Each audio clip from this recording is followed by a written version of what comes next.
झिंझिण्यांपासून त्वरित आराम मिळवा सेन्सोडाइन रॅपिड रिलीफ बरोबर। विधानसभा निवडणुकीसाठी राज्यात मतदान पार पडलेलं आहे आणि उमेदवारांचं भवितव्य ईव्हीएम मशीनमध्ये बंद झालेलं आहे आणि येत्या 23 तारखेला नेमका काय निकाल लागणार याकडे संपूर्ण राज्याचं लक्ष लागून आहे। माझ्यासोबत काही पत्रकार आहेत पुण्यातील आणि या सगळ्या पत्रकारांचं पुणे शहर जिल्हा आणि एकूणच पश्चिम महाराष्ट्रातलं नेमकं काय गणित असणार आहे, काय निकाल असू शकतो या संदर्भात त्यांच्याकडून आपण विश्लेषण घेणार आहोत। मी सुरुवात बिजले सरांपासून करणार। तर काय नेमकं काय विश्लेषण करा, पुणे शहर पुणे जिल्ह्यात नेमकं काय चित्र असू शकतं? पुणे शहरामध्ये युती पुढे राहील, 5 जागा येतील त्यांचा असा अंदाज आहे। कमीत कमी 4 तर येतील, 4 ते 5चा अंदाज आहे। पिंपरी चिंचवडमध्ये युतीचे किमान 2 नक्की येतील 3 पैकी आणि ग्रामीण भागामध्ये युतीच्या 5 जागा येतील असा आत्ताचा अंदाज आहे। साधारणतः आपल्या पुणे जिल्ह्यात 21 जागा आहेत, त्यातलं काय साधारणतः अंदाज 21 आत्ताच्या गणित काय तेच राहील की काय अजून बदल होईल? युतीला म्हणजे 2019ची जर आपण तुलना केली तर युतीला 2-3 जागा जास्त मिळतील। गेल्या वेळी 9 जागा होत्या, यंदा त्या 12 पर्यंत जातील युतीच्या, कारण अजित पवार इकडे आलेले आहेत त्यामुळे तो भागातला। आणि आघाडी मात्र आघाडी 10 ते 11 पर्यंत आघाडी राहील असं आत्ताचं चित्र। आघाडी 11 पर्यंत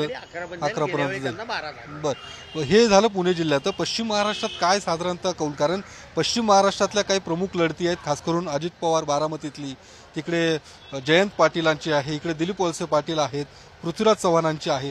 या लढती प्रामुख्याने या महत्त्वाच्या लढती आहेत। या लढतींकडे तुम्ही नेमकं कसं पाहतायत? काय या लढती ज्या म्हणजे विनर आहेत किंवा जे विजेते ते राखू शकतील असं वाटतंय? मुख्यत्वे राष्ट्रवादीची 2 शक्ल झालेली असली तरी शरद पवार आणि अजित पवार यांची जी लढत आहे ती मुख्यत्वे पुणे जिल्ह्यात दिसते। पुणे जिल्ह्याच्या पलीकडे जर तुम्ही बाहेर पडला तर अजित पवारला भाजपने जागा दिलेल्या नाहीत, त्यामुळे त्यांचे तिकडे उमेदवारच नाहीत। त्यामुळे अन्य 4 ठिकाणी राष्ट्रवादी बऱ्यापैकी शरद पवार यांच्या मागे राहील, त्याचा फायदा भाजप किंवा युतीला होणार नाही। त्यामुळं हे जे कोल्हापूरमधलं चित्र असेल तिथं आघाडी पुढे असेल, सांगलीमध्ये सुद्धा आघाडीचं चित्र चांगलं असेल, सोलापूर जिल्ह्यात धैर्यशील मोहिते पाटील हे निवडून आलेले आहेत, त्यांच्यामुळं ग्रामीण भागामध्ये आता मोहित्यांचा एक नवीन ताकद पूर्णपणे जी गेल्या वेळी बऱ्यापैकी भाजपसोबत होती ती आता आघाडीसोबत असल्यामुळं सोलापूरमध्ये निम्म्या जागा होतील। गेल्या वेळी 1 जागा सोडली म्हणजे प्रणिती शिंदे यांची, तर उरलेल्या 10 जागा युतीकडे होत्या। तसं चित्र आत्ता तिथं नाही, तिथं किमान 5 ते 6 जागा या आघाडी जिंकतील असं आत्ताचं वातावरण आहे। साताऱ्यामध्ये नेक टू नेकच फाईट असेल, तिथं 1-2 जागात बदल होतील। पृथ्वीराज बाबा पाटीलांचं बद्दल पृथ्वीराज चव्हाण यांची तिथं लढाई संघर्षात आहे, नेक टू नेक चालू आहे। शंभूराज देसाईबद्दल आहे तसंच म्हणता येईल, खूप घासून तिथली लढत होती आहे। सोलापूर जिल्ह्यात आपण गेला तर शहरामध्ये सुद्धा भाजपला तुल्यबळ मोठं आव्हानाला तोंड द्यावं लागतं। तर ग्रामीण भागामध्ये मोहिते पाटलांमधून सोलापूर जिल्ह्यातली 2-3 जागाचे भाजपचे आमदार गेल्या वेळी भाजप किंवा यांचे आघाडीचे होते ते पडतील असं चित्र आहे। पुणे जिल्ह्यातही किमान 2 ते 3 जागा ह्या शरद पवार गटाकडे खेचल्या जातील असं आत्ताचं चित्र आहे। पुणे सोडलं तर इतर पश्चिम महाराष्ट्रात महाविकास आघाडीला चांगलं वातावरण आहे असं तुमचं ऐकून म्हणणं आहे। काय तुमचं नेमकं काय विश्लेषण? पुणे शहर जिल्ह्याबद्दल काय विश्लेषण? महायुती आपल्या पहिल्या ज्या आधीच्या जागा आहे 2019च्या त्या राखण्यात त्यांना यश मिळणार आहे का? महायुतीला यश मिळेल, 12-9 वाजता जिल्ह्यात घडेल असं मला वाटतं। पुण्याच्या ज्या 21 जागा आहेत त्याच्यामध्ये महायुतीकडे 12 आणि आघाडीकडे 9 अशा जागा जातील। पुणे जिल्ह्याचा म्हणून विचार केला तर मी कालपासून या एका मुद्द्यावरती जास्त थोडासा काय वास्तू पण आहे, वाढलेली टक्केवारी मतदानाची ही सगळ्यात जास्त परिणाम करणार आहे की जे सायलेंट वोटर्स आहेत हे एक्झिट पोलमध्ये येत नाहीत, ते उत्तरं देत नाहीत किंवा त्यांच्या उत्तरांमधनं काही स्पष्ट होत नाही, पण ही वाढलेली टक्केवारी परिणाम करेल। आणि पश्चिम महायुतीच्या बाजूने असेल असं ऐकून नाही असं नाही, ते जास्त इंटरेस्टिंग असेल ती वाढलेली टक्केवारी। आणि पश्चिम महाराष्ट्राबद्दल जर असेल, आपण पुण्यात आहोत म्हणूनच, तर इथे पश्चिम महाराष्ट्रात साधारण 30 ठिकाणी मला असं दिसतंय की बंडखोर आहेत, तुल्यबळ आहेत। त्यामुळे 3 नंबरचा उमेदवार किती मतं घेतो याच्यावरती 1 नंबरचा कोण येईल हे ठरणार आहे। बंडखोरांचा फटका कुणाला शक्यता बसण्याची शक्यता कुणाला जास्त, म्हणजे महाविकास आघाडी की? असं अजून मी हे नाही केलं, पण याच्यावर बोलता येईल, पण बंडखोरांचा परिणाम नक्की होणार, पश्चिम महाराष्ट्रात नक्की होणार। काय नेमकं तुमचं विशेषण काय काय ज्या पद्धतीने पुणे शहरातल्या जिल्ह्यातल्या अगदी टफ फाईट होत्या, घासून सगळ्या लढती होत्या, मात्र निकालात त्याचं काय कशा पद्धतीने विश्लेषण असेल की निकाल सुद्धा तसाच लागू शकतो? निश्चितपणे जे हाय व्होल्टेज लढती आहेत त्यामुळे निकाल हे बदलणारे असतील आणि मला असं वाटतं की महायुतीला जरा थोडंसं जिल्ह्यामध्ये पुणे जिल्ह्यामध्ये जर अजित पवार इकडे आल्यामुळं थोडंसं जागा वाढताना पाहायला मिळतील आपल्याला. 13 ते 14 जागापर्यंत महायुती जिल्ह्यामध्ये आपल्या जाईल आणि त्यामुळं महायुतीचा वाटा जिल्ह्यामध्ये जास्त राहील.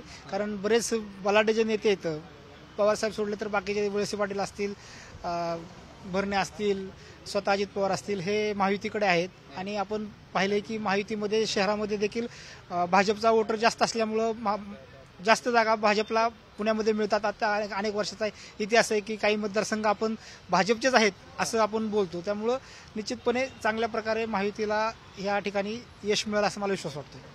शहरात आणि जिल्ह्यात महायुतीला यश मिळालं सर. पश्चिम महाराष्ट्राचं काय वातावरण, म्हणजे काय नेमकं चित्र असू शकतं? पश्चिम महाराष्ट्राचा विचार केला तर कोल्हापूर आणि सातारा या परिसरामध्ये मात्र तुतारी वाजल्याशिवाय राहणार नाही. कारण जे लोकसभेला झालं, आपण लोकसभेला असाच आढावा घेतला होता तर त्या ठिकाणी देखील आपण तुतारीच हे केलं होतं. तर शरद पवारांची जी सहानुभूतीची लाट असेल ती यावेळेस पश्चिम महाराष्ट्रामध्ये अधिक असेल. कोल्हापूर असेल आणि सातारा असेल या ठिकाणी शरद पवारांचा वर्चस्व पाहायला मिळेल. कारण शरद पवारांना मानणारा वर्ग सातारा असेल आणि कोल्हापूर या परिसरामध्ये अधिकचा आहे. निश्चितपणे तिथल्या ज्या हाय व्होल्टेज लढती सगळ्या त्या लढतीकडे जर आपण पाहिलं तर अगदी सांगलीपर्यंत जरी गेलं तरी रोहित पाटील हे एक नवं नेतृत्व आहे. परंतु युवकांना एक आर आबांच्या नंतर एक हे जे मोठं नेतृत्व मिळाले त्यामुळं लोकांना फार एक वेगळी सहानुभूती त्यांना मिळते आणि त्याच्यामुळं निश्चितपणे महायुतीला चांगल्या जागा मिळतील. जागा चांगल्या मिळतील. पश्चिम महाराष्ट्रात एकूण पुणे जिल्ह्यात जर बघितलं तर बारामतीची लढत ज्याकडे सगळ्या राज्याचं लक्ष लागून आहे.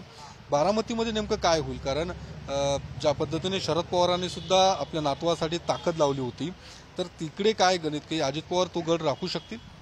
बारामती जर आपण पाहिलं तर दोन गोष्टी आहेत तिथे. म्हणजे मतदारांची तिथे अडचण झालेली. मतदारांना जर उघडपणे विचारलं तर ते अजित पवारांचं नाव घेतात, परंतु त्यांची सहानुभूती ही शरद पवारांच्या संदर्भातली आहे. त्यामुळे तिथे दोन जो ग्रामीण भाग आहे बारामतीचा तिथं पूर्णपणे युगेंद्र पवार यांना मतदान होईल असं दिसतंय. कारण शरद पवारांच्या विषयी खूप सहानुभूती ग्रामीण भागात आहे. शहरी भाग जो जिथं आहे बारामती शहर तिथेच अजित पवारांचं थोडं वर्चस्व आहे. एकंदरीत कालच्या सगळ्या घटना पाहिल्या की मतदार केंद्रावरती झालेला सगळा तणाव हे जर पाहिलं तर तिथं त्याचा एक प्रभाव आहे की अजित पवारांचा आहे. अजित पवारांचा तिथं एक म्हणजे दबाव असतोच तिथं त्या सगळ्यावरती. त्यामुळे दोन्ही जर विचार केला तर म्हणजे एका भाषेत वाक्यात सांगायचं तर ओठावरती अजित पवार आहेत, तर सगळ्यांच्या पोटामध्ये शरद पवार आहेत. त्यामुळे ते मतदानामध्ये जे तुम्हाला दिसेल मतदानाच्या वेळेला वेगळाच काहीतरी दिसणार आहे. कारण सहानुभूतीची लाट ही फार मोठी तिथं प्रकटते आणि शेवटची सांगता सभा जी आहे त्यामध्ये शरद पवारांनी जे काही सगळा संदेश दिलेला आहे मतदारांना की मी आता त्यात त्यांनी असं स्पष्ट म्हटलेत की अजित पवारांना मी सगळं दिलं, 4 वेळा उपमुख्यमंत्रीपद दिलं, मंत्रीपद दिलं, त्यांना सगळे अधिकार दिले, अजून काय द्यायला हवं होतं, आता नव्याला संधी द्या.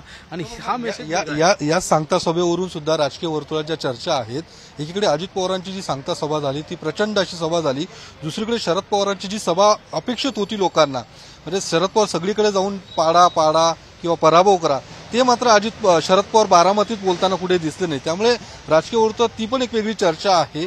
आणि मतदानाच्या दिवशी शरद पवार स्वतः बारामतीत ठाण मांडून बसणं अपेक्षित होतं, ते न होता मतदान करून थेट मुंबई गाठली त्यांनी. शरद पवारांनी पण सुप्रिया सुळे, याचा सुद्धा एक वेगळा चर्चा सुरू आहे बारामतीमध्ये. एकंदरीत मी प्रचाराचा काळ जर पाहिला ना तर त्यामध्ये पवार दोन्ही असलेली जरी असली, कुटुंबामध्ये विभागणी झाली असली तरी त्यांनी कुठल्याही प्रकारचे प्रचाराची पातळी ओलांडलेली नाहीये. पण हे लक्षात घ्या, त्याच्यामुळं जेव्हा तो म्हणजे प्रचार करत असताना कुठल्याही एकामेकावरती अशा प्रकारची टीका करायचीच नाही असं झालं होतं. त्यामुळे तुम्ही सभेचा उल्लेख केला की सभेला दोन्हीकडे गर्दी होती असं काही नाही की, पण अजित पवारांची तिकडे जास्त होती.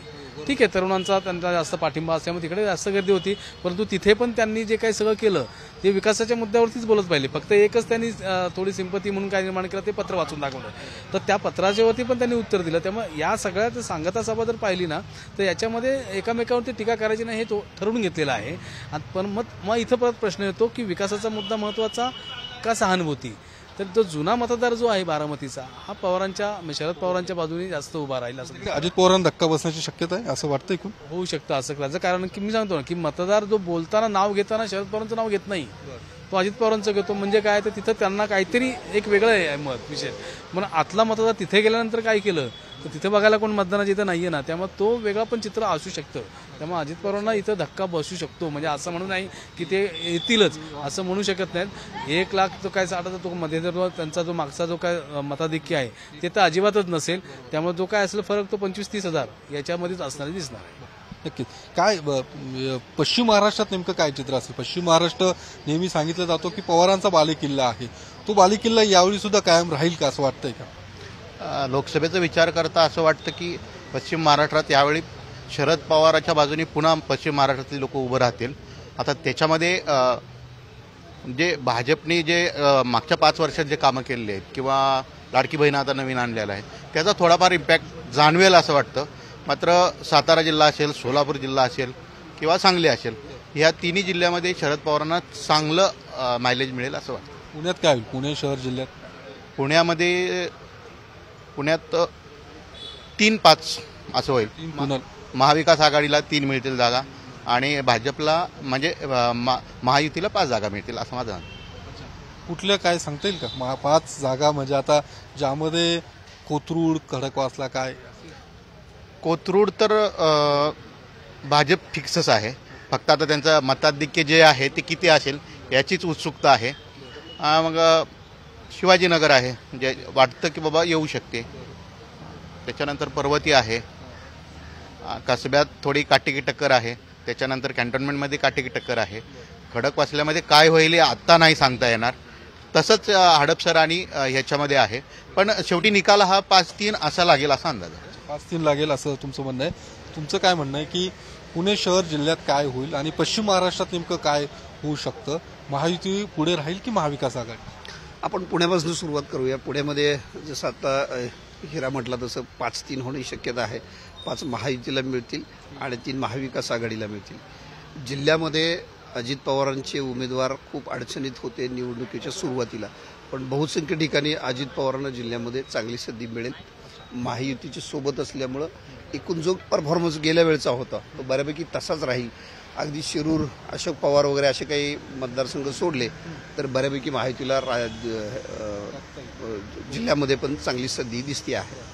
पश्चिम महाराष्ट्रामध्ये सोलापूर जिल्ह्यापासून सुरुवात केली तर सोलापूरमध्ये गेल्या वेळी 19ला आपण बघितलं तर अपक्ष आणि महायुती म्हणजे भाजपा त्यावेळची यांना चांगली जास्त आमदार होते. 90% आमदार भाजप आणि अपक्षांचे होते. यावेळची परिस्थिती थोडी बदलेल कारण माड्याच्या लोकसभेचा जो काय परिणाम आहे तो तिथल्या जवळपासच्या सांगोल्यावरती कदाचित होऊ शकेल, पंढरपूरला होऊ शकेल, माड्यात होईल, प्रॉपर माळशिरसमध्ये होईल. त्यामुळं शरद पवारांच्या महाविकास आघाडीच्या जागा सोलापूरमध्ये वाढतील.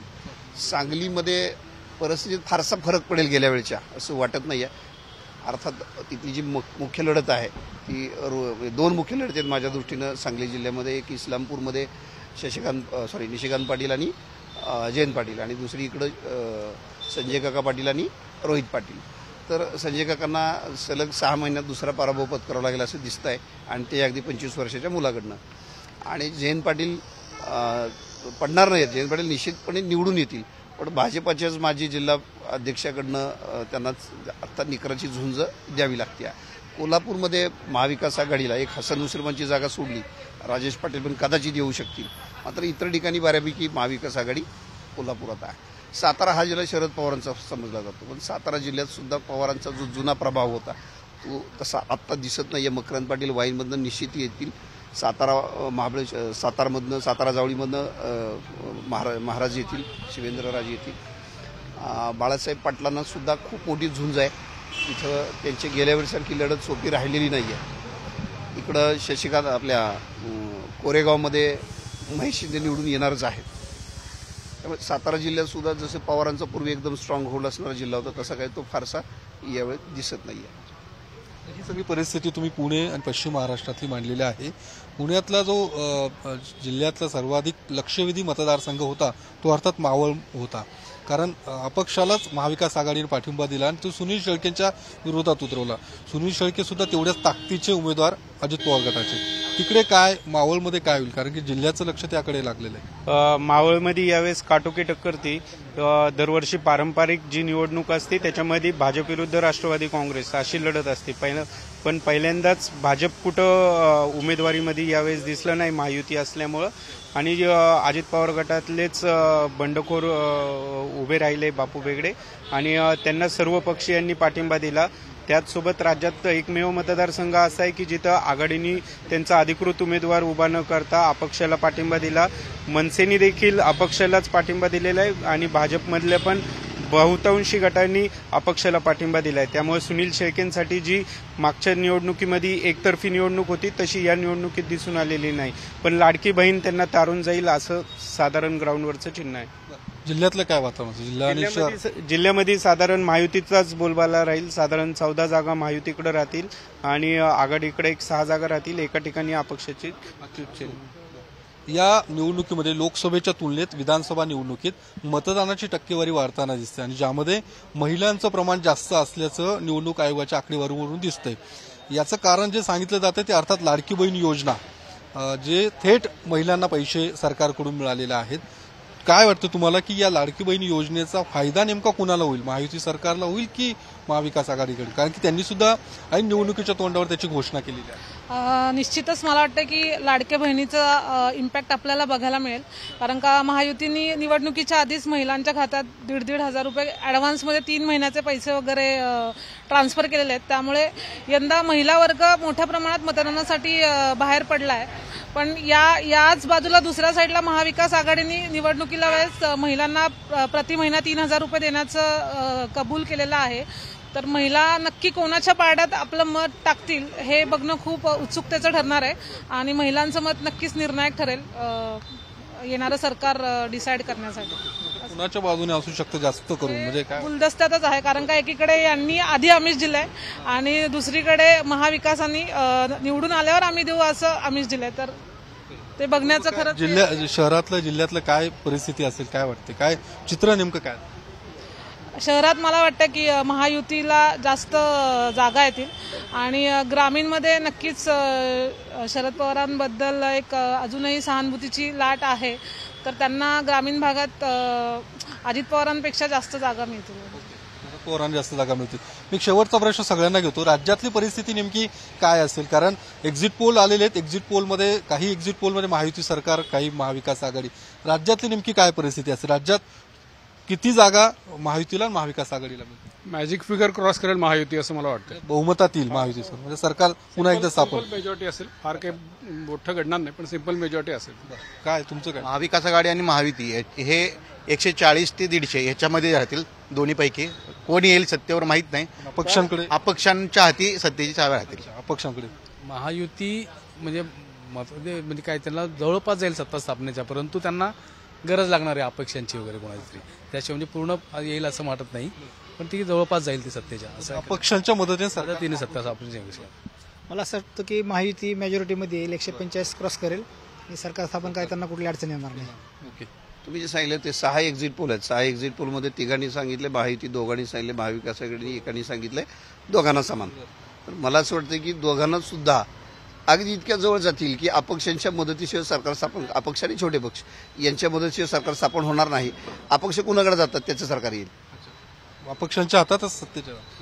हे उमेशजी म्हटले ते बरोबर आहे की अपक्षांच्याच हाती सत्तेची चावी राहणार आहे आणि साधारण महाविकास आघाडी आणि महायुतीला 130 ते 140च्या दरम्यान जागा मिळतील असं दिसतं. दोघांना समसमान साधारणतः येऊ शकतो. काय तुमचं? मला वाटतं की ही निवडणूक दोघांसाठी सोपी नाहीये. एकंदरच ही निवडणूक आपण बघितली तर ह्या निवडणुकीत पैशाचा वापर पण तेवढाच झाला जेवढा आपण ग्रामपंचायत निवडणुकीला होतो ते असं बघतोय. तर ते आता ते पेव शहरामध्ये पण आलेलं आहे. तर मला वाटतं की काहीतरी वेगळं चित्र बघायला मिळेल. कोणाला असं सहजासहजी सत्ता मिळणार नाही. कुणाचं काय अंदाज? काय महायुती काय कुणाला? मला असं वाटतं महाविकास आघाडीचा काहीतरी मॅजिक फिगर बघायला मिळेल. महाविकास आघाडीचं सरकार येईल असा एकूण अंदाज आहे. या सगळ्या पुणे शहरातल्या पत्रकारांचं हे विश्लेषण आहे. नेमकं सरकार कुणाचं येऊ शकतं, साधारणतः या शक्यता आहेत. दुसरं, पुणे शहर जिल्ह्यात पश्चिम महाराष्ट्रात नेमकं काय वातावरण असू शकतं, कारण या सगळ्या मंडळींनी गेल्या काही दिवसांपासून त्या भागात गेलेल्या आहेत बातमीदारी करण्यासाठी. त्यामुळे या सगळा अंदाज या ठिकाणी या सगळ्या मान्यवरांनी या सगळ्या पत्रकारांनी व्यक्त केलेला आहे. 23 तारखेला नेमकं काय निकाल लागेल याकडे सर्व राज्याचं लक्ष आहे. ते आपण बघूया की नेमकं या सगळ्या पत्रकारांचा अंदाज नेमका किती खरा ठरतो ते आपण 23 तारखेला समजणार. कॅमेरामन तुषार ननावरेसह मी योगेश बोरसे, TV9 मराठी, पुणे. झिंझिण्यांपासून त्वरित आराम मिळवा सेन्सोडाइन रॅपिड रिलीफ बरोबर.